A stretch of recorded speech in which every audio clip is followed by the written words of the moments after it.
Good evening student. आज हम class 10 का फर्स्ट चैप्टर पृथ्वी की ब्रह परिक्रियाएं तथा स्थल रूप का फुल एक्सप्लेनेशन देखेंगे। ये वीडियो मैं पार्ट वाइज लेकर आऊँगी और मे बी ये वीडियो आपके लिए बहुत हेल्पफुल होगा। सो लेट ना करते हुए लेट्स गेट स्टार्ट। सो हमारा फर्स्ट चैप्टर जो है वो पृथ्वी के जो स्थल रूप हैं यानी अर्थ लैंड फॉर्म के बारे में है। जो अर्थ पे जो लैंड फॉर्म होता है, कहीं पर प्लेट्यू है, पठार है, कहीं पे माउंटेन पर्वत है, कहीं पर हिल्स है, कहीं पर प्लेन है, मैदानी एरिया है। तो ये सारे जो फॉर्मेशन होता है लैंड फॉर्म का, ये कैसे होता है, ये सब कैसे होता है, ये जो हो रहा होता है पृथ्वी के ऊपर जो चेंजेस आ रहे होते हैं, लैंडफॉर्म की आकृतियाँ बन रही होती हैं, स्थल की आकृतियाँ जो बन रही होती हैं वो एक्चुअल में बन रही होती हैं। टू प्रोसेस होते हैं उसमें, पृथ्वी की दो प्रोसेस होती है। फर्स्ट जो होते हैं बहिर्जात प्रक्रियाएं होती हैं एंड इस चैप्टर में सेकंड वाले जो प्रोसेस है, जो प्रक्रिया है, उनको मेंशन नहीं किया गया है। सेकंड वाला जो है वो अंतर्जात प्रक्रियाएं होती हैं जो पृथ्वी के अंदर हो रही होती है, पृथ्वी के अंदर हो रही होती हैं। तो जो पृथ्वी के अंदर जो फोर्सेस की वजह से जो चेंजेस आते हैं, उसकी वजह से ज्वालामुखी, भूकंप आते हैं एंड पृथ्वी के बाहर जो प्रक्रियाएं होती हैं उनकी वजह से मैदान और प्लेटू ये सब का निर्माण हो रहा होता है। तो इनके कोई एजेंट होंगे ना, बाहर जो बहिर्जात प्रक्रियाएं होती हैं तो उनके कुछ एजेंट होंगे, मतलब जिसकी वजह से वो चेंजेस आ रहे होंगे। तो चलिए हम उसको अच्छे से, मैं उसे आपको समझाने की कोशिश करती हूँ। मे बी ये वीडियो आपके लिए हेल्पफुल हो, आप इससे कुछ सीखें, मैं यही चाहती हूँ। तो भू आकृतियों में जो मेनली चेंजेस होते हैं वो किसकी वजह से हो रहे होते हैं, उनके टू रीजंस होते हैं। कौन कौन से? ब्राह्य प्रक्रिया क्रियाएं और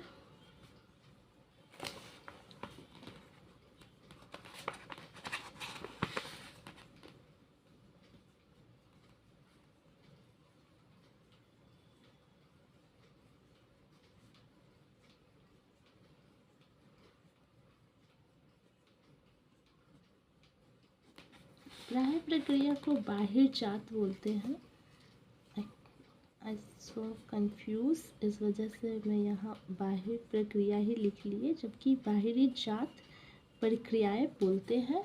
इन इंग्लिश इसे हम एक्सोजेनेटिक बोलते हैं, एक्सोजेनेटिक प्रोसेस, और इसे इंडो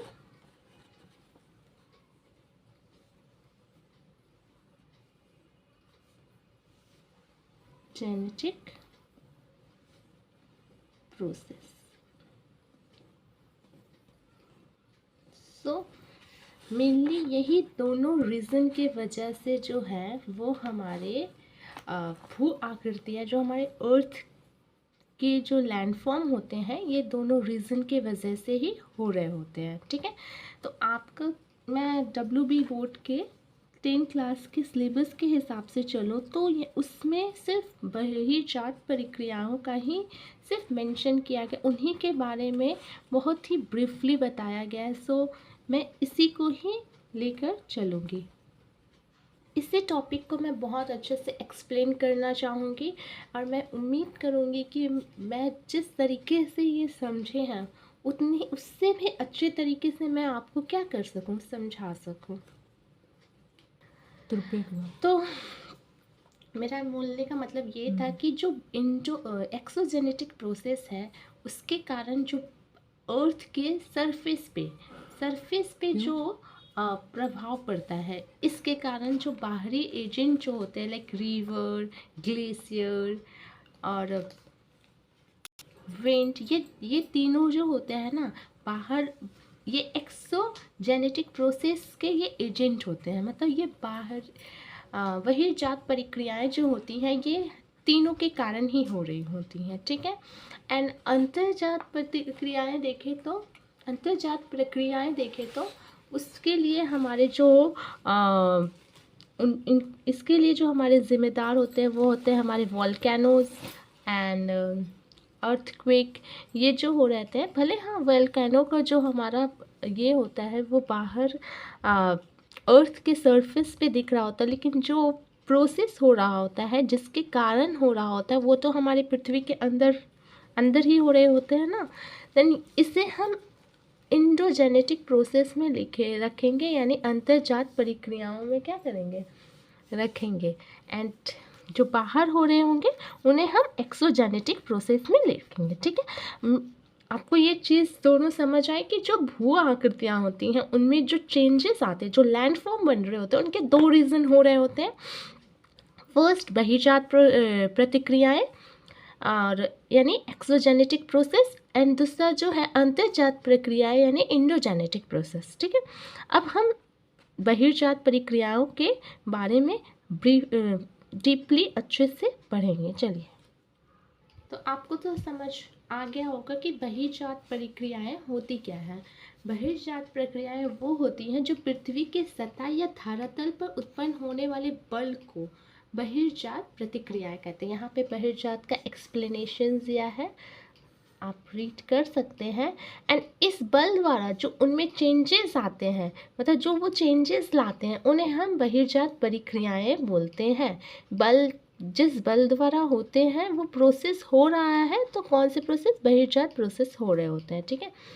तो और अंतर्जात वाले जो है वो भूसंचलन, भूकंप, ज्वालामुखी आदि के कारण जो अंतर्जात यानी पृथ्वी के भीतर भीतर होने वाले कारण की वजह से हमारे पृथ्वी की सतह में जो चेंजेस आते हैं हम उसे अंतर्जात बल कहते हैं, ठीक है।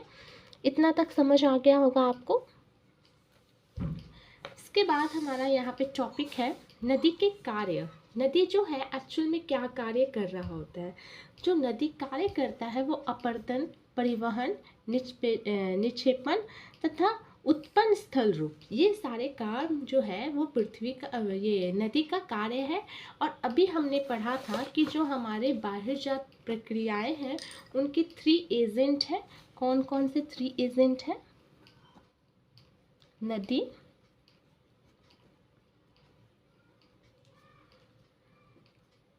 हिमनद,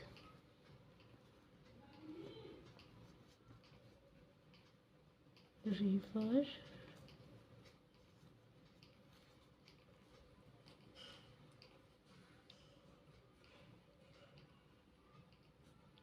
ग्लेशियर, एंड थर्ड जो है वो हमारा वायु, विंड है। ये 3 एजेंट है जो पृथ्वी के बहिर्जात प्रक्रियाएं होती हैं। ये 3 ही इनका मुख्य कारण है। ये तीनों के कारण ही जो है वो भू आकृतियाँ चेंज होती हैं। तो ये जो प्रोसेस है ये इनके अंदर ही आते हैं, ठीक है। फर्स्ट हम रिवर को लेकर चलेंगे। रिवर यानी नदी, ये क्या क्या कार्य करती है और किस तरह से एक स्थल रूप का निर्माण करती है, एक लैंडफॉर्म का निर्माण करती है, ठीक है। तो फर्स्ट अगर देखें तो जो रिवर है वो रिवर होता क्या है। पहले तो हमें रिवर के बारे में इंट्रोडक्शन लेना चाहिए कि एक्चुअल में रिवर होता क्या है। आप मुझे बताइए रिवर क्या होता है। रिवर जो है जिसका सोर्स जो हो, या तो उसका सोर्स कोई ग्लेशियर हो या तो उसका सोर्स कोई रेनफॉल मतलब हो, बारिश हो, तभी हम उसे बोल सकते हैं वो एक रिवर है। एंड हम लोग जो है मूविंग वाटर जो होता है उन्हें हम रिवर कहते हैं, ठीक है। सो मैंने यहाँ पे रिवर का एक्सप्लेनेशन लिखा है। नदी भूतल पर प्रभावित होने वाली एक जलधारा है जिसका स्रोत कोई हिमनद या वर्षा है या वह किसी सागर या झील में गिरती है। तो हम इस तरह के वाटर बॉडी को रिवर का नाम दे सकते हैं, नदी का नाम दे सकते हैं। ठीक है, तो होप सो आपको समझ आ गया हो कि रिवर क्या होता है एंड नदी क्या होती है। और एक बात, बहुत लोग स्ट्रीम एंड रिवर में कंफ्यूज करते हैं। सो स्ट्रीम जो होती है, जो एक वाटर बॉडी जो स्ट्रेट लाइन में जो फ्लो हो रहा होगा, उसे हम क्या बोलते हैं, स्ट्रीम। एंड जो रिवर होता है, इट्स लाइक अ सीट, एक सीट की तरह बहुत ही ज़्यादा एरिया कवर कर रहा हो और उस तरीके से फ्लो हो, तो उसे हम बोलेंगे रिवर। मतलब एक सीट की तरह बहुत ही ज़्यादा एरिया कवर कर रहा हो, तो हम उसे रिवर का नाम दे सकते हैं। ओके, मे बी अभी कंफ्यूजन नहीं है। तो चलिए स्टार्ट करते हैं। रिवर क्या होता है एंड कहाँ से उसका कहाँ से सोर्स, उसका सब कुछ क्या है, वो सब क्या है और कैसे होता है। चलिए स्टार्ट करते हैं। तो फर्स्ट हम उसके उद्गम को देख लेंगे,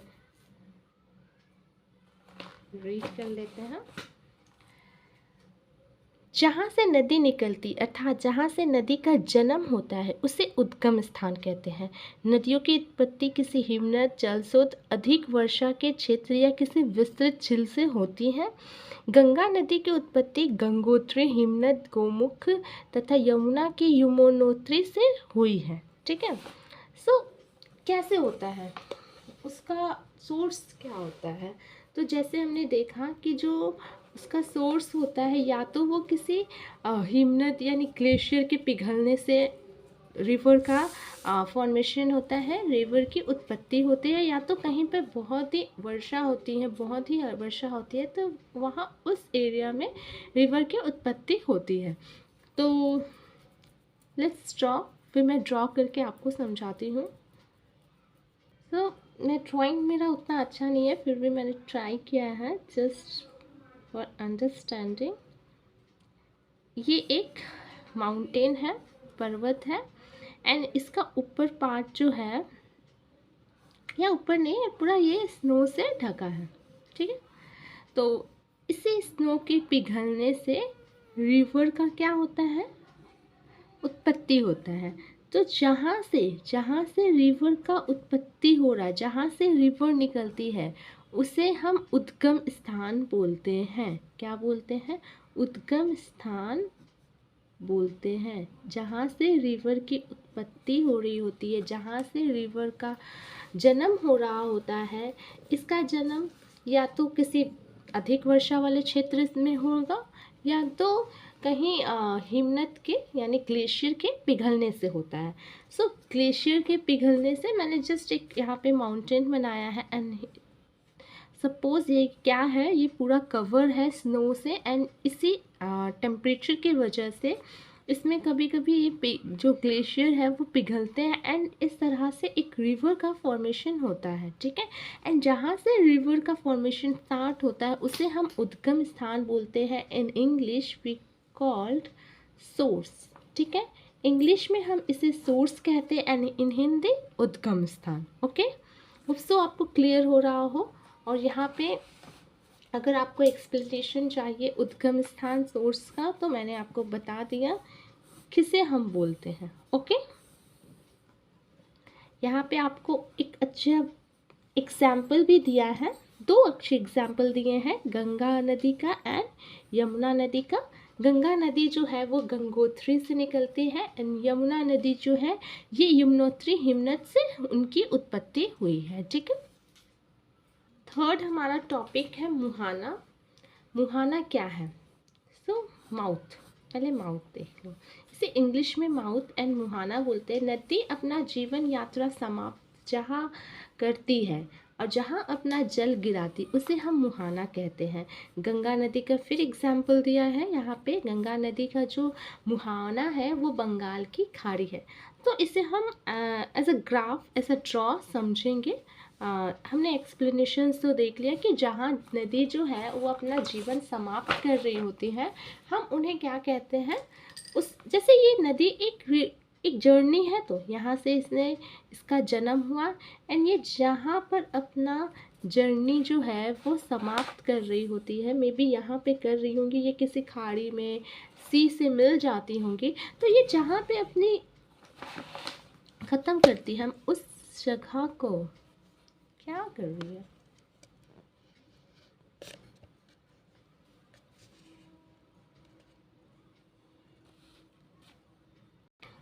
तो जहाँ पे पानी जो है वो अपनी, जहाँ नदी अपनी यात्रा ख़त्म करती है या जहाँ वो किसी खाड़ी या किसी सी से मिल जाती, उसे हम मुहाना कहते हैं। क्या कहते हैं?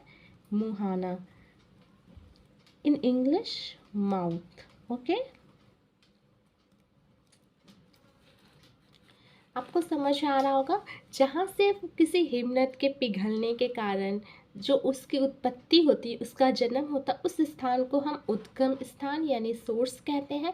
एंड वो अपनी एक जर्नी पूरा करते करते जहाँ पर वो अपनी जर्नी ख़त्म करती है, उस स्थान को हम मुहाना कहते हैं। ठीक है।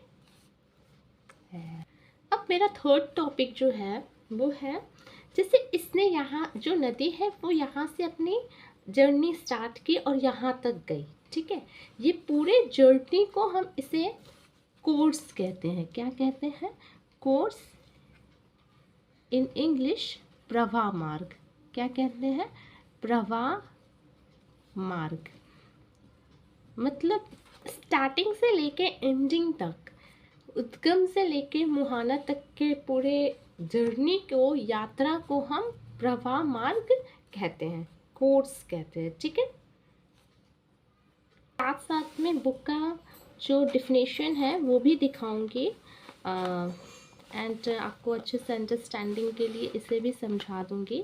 मैं थोड़ा बहुत, मेरा लाइनिंग इधर उधर हो सकता है, ठीक है, मैं अपने सुविधा अनुसार समझा रही हूँ। सो थोड़ा थोड़ा समझने में आपको इजी होगा जिस हिसाब से मैं समझा रही हूँ। मैं लाइन बाय लाइन लेके नहीं चल रही हूँ। प्रवाह मार्ग यानी कोर्स, किसी नदी के उद्गम स्थान से मुहाने तक के मार्ग को कोर्स या प्रवाह मार्ग कहते हैं। ओके, इसके बाद है हमारा ट्रिब्यूटरीज। ट्रिब्यूटरीज क्या होती है? सहायक नदी क्या होती है?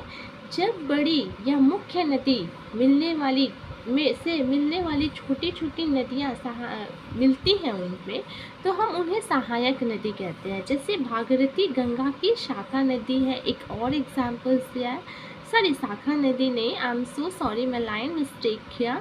घाघरा, कोसी, सोन, ये तीनों जो नदी हैं ये गंगा नदी की सहायक नदियाँ हैं। ठीक है, सहायक यानी जो एज ये सारी जो है ये बहुत छोटी नदी है। घाघरा, कोसी, सोन, ये तीनों जो है ये बहुत ही छोटी नदी है, लेकिन ये जब गंगा अपने प्रवाह मार्ग में आ रही होती है तब ये तीनों रिवर्स जो है वो तीनों एट द किसी टाइम पे गंगा से आके मिल जाती हैं, और इन्हें मिलने के कारण ही इन्हें क्या कहा जाता है? इन्हें सहायक नदियाँ कहा जाता है। जैसे मैं इसे पिक्चर्स में समझाने की कोशिश कर रही हूँ। जैसे ये गंगा है, मैंने गंगा को ब्लैक से दिखाया है फॉर अंडरस्टैंडिंग, आपको अच्छे से समझ आए। ठीक है, इसके बाद मे बी ये एक रिवर है। Oh sorry for missed, pen ही ख़त्म हो गया था। जैसे ये रिवर जो है यहाँ से आके गंगा रिवर में मिल रही है, यहाँ से कुछ रिवर्स आ रहे होंगे, ये भी हिमनद के पिघलने के कारण, because we know the Himalaya range. Himalaya जो है वो पूरा एक रेंज है, मतलब एक चैन टाइप का है, तो कहीं से भी हिमनद पिघलने के कारण रिवर फॉर्म हो सकता है। एंड जो छोटे छोटे रिवर्स होते हैं ना, वो मेन रिवर्स में आके मिल रहे होते हैं। इस वजह से हम इन्हें क्या कहते हैं? सहायक नदियाँ कहते हैं। जैसे यहाँ से कोई रिवर आके मिलती है तो इसे हम क्या बोलते हैं? इसे हम सहायक नदियाँ, क्योंकि ये क्या कर रहे होते हैं, छोटे छोटे रिवर्स जो होते हैं वो एक आके मेन रिवर्स में मिल रहे होते हैं, एंड इन छोटी नदियों को हम ट्रिब्यूटरीज या सहायक नदियाँ कहते हैं। ओके, आपको समझ आ रहा होगा। मैं ड्रॉ करके अच्छे से समझाने की कोशिश कर रही हूँ। सहायक नदी, ट्रिब्यूटरी। ओके, तो एक बार मैं रिवीजन कर दूँ। जहाँ से निकलती है उस स्थान को उद्गम स्थान, जहाँ पर ख़त्म करती है उसे हम मुहाना, इनके पूरे जर्नी को प्रवाह मार्ग, कोर्स, और बीच में जब वो अपने प्रवाह मार्ग में रहती है, नदियाँ प्रवाह मार्ग से प्रवाह हो रही होती हैं, तो उन्हें बीच बीच में कुछ नदियाँ आके उनसे मिलती हैं, और यही नदियों को हम सहायक नदियाँ कहते हैं। ठीक है, एग्जाम्पल तो हमने देखा था घाघरा, कोशी एंड सोन नदी। ये तीनों जो थी वो हमारी गंगा नदी की क्या थी, सहायक नदियाँ थी। फिर हमारी आती है शाखा नदी। ठीक है, शाखा नदी को समझने के लिए मैं इसे भी ड्रॉ करके समझाऊंगी, लेकिन फर्स्ट हम इसे एक बार रीड कर लेते हैं कि क्या लिखा है। मुख्य नदी से निकलकर जो नदियाँ सागर या झील में गिरती हैं उन्हें हम शाखा नदी कहते हैं। ठीक है, लेकिन यहाँ पे और एक एग्जाम्पल दिया है for good understanding. Bhagirathi Ganga की शाखा नदी, जो भागीरथी नदी है वो हमारी गंगा नदी की क्या है, शाखा नदी है। ठीक है, इसके लिए मैं एक और यहाँ पे नीचे ड्रॉ कर रही हूँ। जैसे ये रिवर मेरी बहते हुए आ रही है, ठीक है, एंड तभी ये क्या होता है, जैसे ये हमारे हाईलैंड से हमारे प्लेन एरिया में जाती है, यहाँ पे कुछ कुछ रिवर्स जो है अपना अपना रास्ता बना लेती हैं, और ये यहाँ से जाकर मे बी किसी सी रिवर्स में जाके गिर जाती है। तो ऐसे जो मेन रिवर से निकलने वाली, मतलब यहाँ पे क्या हो रहा था, मिल रही थी वो छोटी छोटी नदियाँ आकर हमारे मेन रिवर्स से मिल रही थी, तब हम उसे सहायक नदियाँ बोल रहे थे, क्योंकि ये सहायता कर रही थी। जैसे कोई फ्रेंड्स निकलते हैं एंड बीच बीच में उन्हें कुछ फ्रेंड्स मिल जाते हैं, तो उन्हें हम ट्रिब्यूटरी या सहायक नदियाँ कहते हैं। ऐसा आप जस्ट फॉर अंडरस्टैंडिंग मैं बोल रही हूँ। हाँ, और कुछ समय के लिए जब उनके, जैसे आप स्कूल से आ रहे होते हैं, तो जिसके जिसके घर जहाँ जहाँ आ जाते हैं, तो वो दोस्त क्या होते हैं, अपने आप अलग होते लगते हैं। वैसे रिवर्स को समझिए, जब वो अपनी जर्नी कर रही होती है, तो वो एट द लास्ट टाइम कुछ कुछ रिवर्स जो हैं उससे अलग अलग चले जाते हैं, और ये जो अलग अलग अपने मार्ग में चले जाते हैं, हम इस तरह की ही नदी को शाखा नदी कहते हैं। शाखा नदी कहने का रीज़न भी है। शाखा नदी कहने का, इसको डिस्ट्रीब्यूटरीज कहते हैं, क्योंकि ये डिस्ट्रीब्यूट हो जाती है।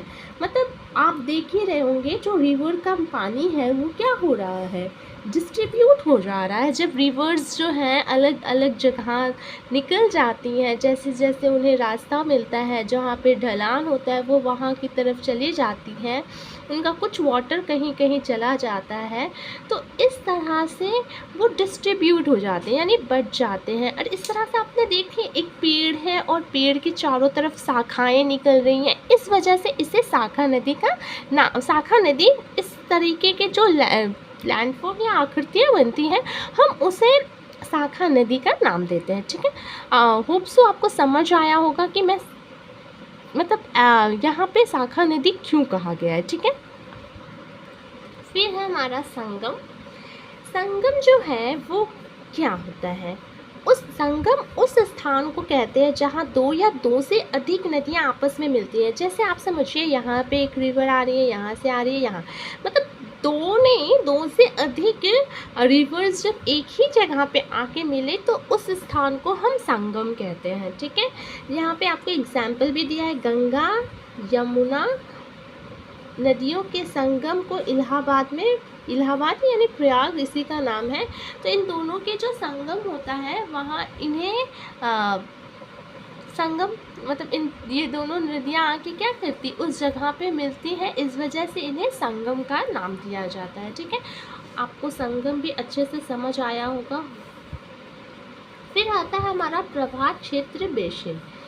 कोई मुख्य नदी अपनी सहायक नदियों के सहित जिस क्षेत्र में जल लेकर प्रवाह होती, उसे प्रवाह क्षेत्र या बेसिन कहा जाता है। एग्जाम्पल दिया है गोदावरी नदी का बेसिन भारत का सबसे बड़ा नदी बेसिन। अच्छा, एग्जाम्पल नहीं, यहाँ पे आपको बताया है। क्वेश्चंस आते हैं कभी कभी कि भारत का सबसे बड़ा नदी जो है, नदी बेसिन जो है या वो क्या है, कौन है?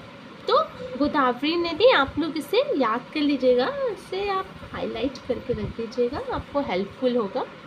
तो ड्रॉ हम समझेंगे कि प्रवाह मार्ग होता क्या है। ड्रॉ नहीं, मैं डायग्राम के थ्रू आपको समझाना चाहूँगी। जैसे ये रिवर है, रिवर का ये आसपास का एरिया, ये एक रिवर आया, इसका दोनों तरफ का एरिया, ये एरिया, ये एरिया, ये एक रिवर आया तो इसका ये एरिया, ये इसका एरिया, ये एक रिवर आया, इसका एरिया, इसका एरिया, ठीक है। इसका ये सब जो एरिया होता है, यहाँ सहायक नदी है, इसका भी एरिया, इसका भी एरिया, ये सब एरिया जो होता है, मतलब हम बोल सकते हैं जिस मार्ग से नदी का प्रवाह होता है और उसके आसपास के एरिया को हम प्रवाह नदी बेसिन कहते हैं, ठीक है। कोई आया है क्या जाके?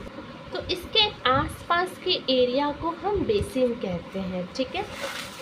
आपको समझ आ गया होगा। जहाँ से रिवर प्रवाह होती है उसके आसपास के एरिया को हम बेसिन कहते हैं, ठीक है। तो आज का टॉपिक, आज का जो ये टॉपिक है, मैं यहीं पर स्टॉप करूँगी। आपको अगर कोई भी दिक्कत है देन कमेंट में, मैं उसको और भी अच्छे से सॉल्व करने की कोशिश करूँगी। Thank you for watching.